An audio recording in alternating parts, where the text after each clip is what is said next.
Golden Boys are 2 million naira richer, and Stephen Keshi wants the Eaglets to be gradually introduced into the senior national team. And the National Sports Commission is to organize a career management for the Eaglets. And AFN boss Solomon Ogbu believes the success recorded by the Eaglets shows the potentials of an average Nigerian sportsman if given the right opportunity. It's Sport This Morning on Channels Television. I'm Cecilia Omogbe. The program is not all about the Golden Eaglet because that happened on Friday, but the Super Eagles will resume camp in Calabar today, and training will start on Tuesday. That is for the 2014 FIFA World Cup qualifier against Ethiopia. And the finals of the Lagos International Swimming Classics was decided on Sunday. And the third edition of the ECOWAS Cycling Tour begins on Wednesday. The technical director, Mohammed Bashir, will be joining me on the show to discuss how we can get another Chris Froome who can be able to win Tour de France. Remember, Chris Froome actually trained and was born in Kenya.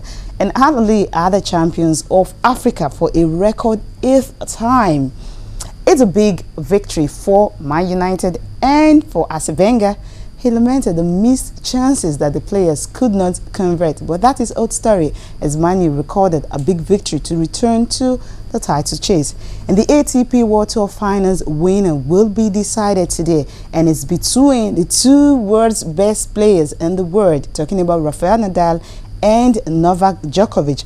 Both ended the run of the men from Switzerland. I'm talking about Roger Federer and Stanislas Wawrinka.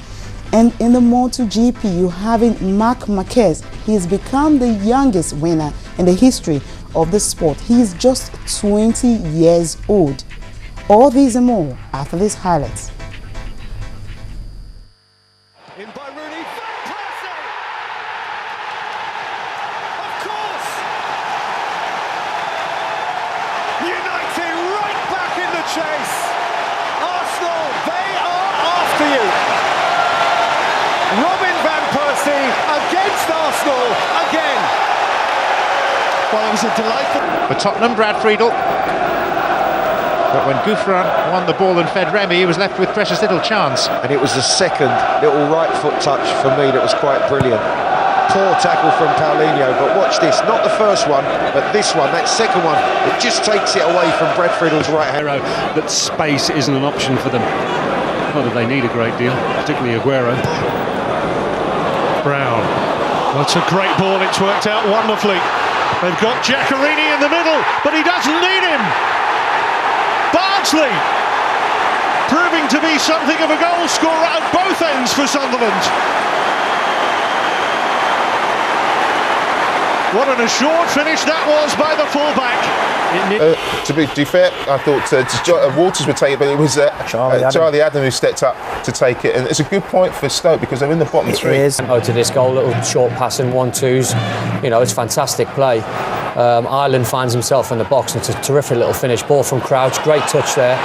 And a quite simple finish for someone of Ireland's standard. Super really goal now for Stoke. Remember, if they win this one, they could rise as high as 13th and put some real pressure on Fulham, who'd go into the bottom three, and West Ham would be...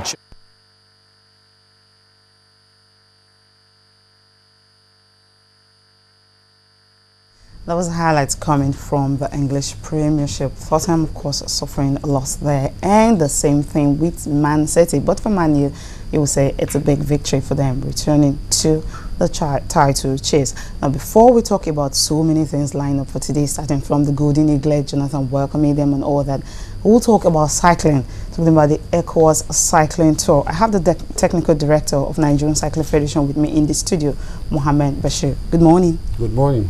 It's a pleasure to have you. Thank you. All the way from Abuja. It's a pleasure too. Now, the ECOWAS Cycling Tour is the 3rd edition and it's starting in Lagos on Wednesday. What are we expecting from all the cyclists that will be participating in this tour? Yeah, in preparation for our participation, the Cycling Federation of Nigeria invited about 30 cyclists, male and female, into camp in preparation for the tour. And some of them were sent to Cote d'Ivoire last month to take part in the peace race as part of our build-up.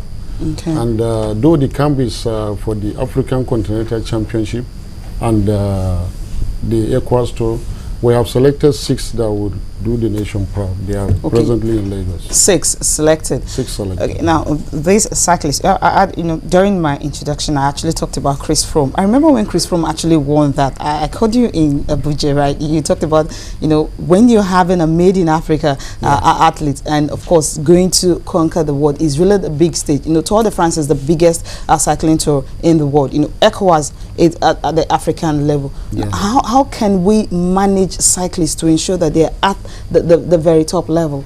Yeah, you see, there is even need, and it's important to expose them right from the local level up to the regional level to international standard. They need a lot of international exposure. So that is what the new board are trying to do now. We look for sponsors. We organize more of local championship. We go to regional championship, and we are lucky to have a velodrome in Abuja.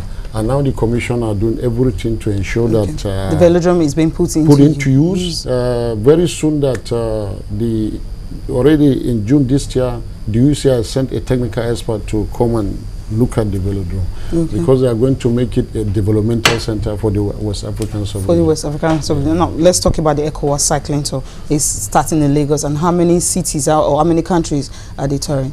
16 countries are expected to participate with 11 delegates from each country. 13 are expected to arrive today. Already 2 are on ground. Nigeria and Mali are already on ground. By 3:30 we are expecting about 12 more countries. It is only Nigeria that will be arriving in tomorrow. Others will all arrive today. Okay, we're starting the kickoff. The ride will start in Lagos at the National Stadium. And from there we move through Mushin, Oshodi, go through Ikeja, Bostad after Lasso, Semeboda, Cotonou. That will be the first stage. The first stage start from Cotonou. From Cotonou, the second stage will start from Cotonou to Lomé. Then the third from Lomé to Cape Coast. Then the fourth stage from Cape Coast to Abosso, Abidjan, where the race is expected to terminate. And when will it end? On Saturday next week. Next week, Saturday. So we have 6 cyclists that will be representing Nigeria. Exactly. We're just hoping now. These 6 cyclists, you said they went through different preparations before they were now selected. Any hope of we maybe having a Nigerian winner to ECOWAS? We hope to win the tour this time around. Even last edition they did very well. What was the position of the last edition? Last year we placed 5th in the timber classification. And this time around we prepared very well to ensure that we win the tour. We're wishing that team Nigeria cyclists the very best at this ECOWAS tour. Thank you very much.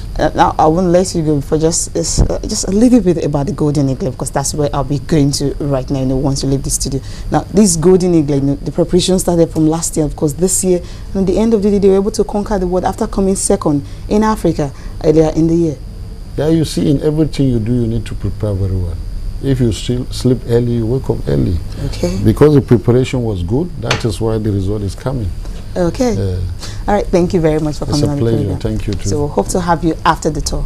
Thank you. Thank you very much. Thank you. All right, President Goodluck Jonathan, yesterday he gave the Golden Eaglet 2 million naira each, and of course the coaching staff were not left out of it. He also gave them some amount of money, and even the media officer was working tirelessly to ensure that we get all the stories from there. He also had to get something. His was 300,000 naira. That's the commissioner. I was talking about the sports minister there with President Goodluck Jonathan. These are the Golden Eaglet, filing out to have a grand reception with President Goodluck Jonathan. And of course, the minister there presenting the trophy to Jonathan. And after that, this is the captain of the team, of course. Really a good lad, you would say, because these are all the players, having to shake a presidential handshake. And this presidential handshake did not just go like that. Let's just listen to President Goodluck Jonathan. And after this, you're having Olumide will be joining me on the program, talk the Golden Eaglets, and of course, the Super Eagles resume their training on Tuesday. In just 7 months, the team has transformed from being second best in Africa to being the best in the world.